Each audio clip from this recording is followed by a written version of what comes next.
In 1619, the English slave raiders arrived in Angola and forced peaceful Africans to board the English ship named the White Lion.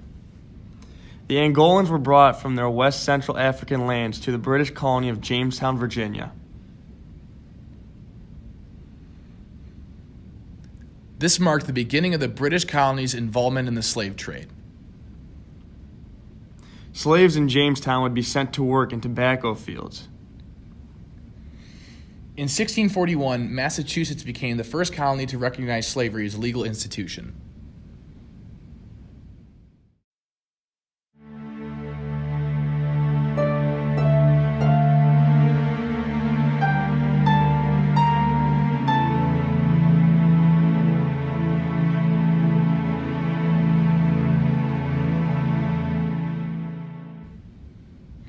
As our country grew larger, a debate began about whether or not new territories should allow slavery. People such as William Lloyd Garrison advocated for the freeing of African American slaves in the United States. Garrison published a newspaper called The Liberator, which called for the freeing of all slaves. Well into the mid-19th century, America's politicians did not agree about the status of slaves. Senator John C. Calhoun from South Carolina defended slavery throughout the 19th century.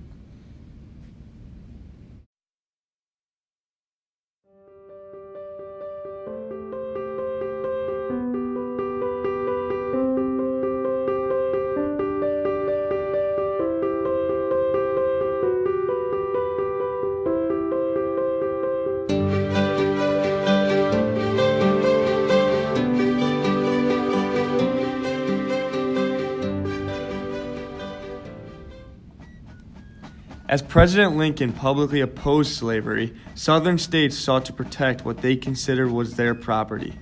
On April 12, 1861, the first shots of the American Civil War were fired at Fort Sumter, South Carolina.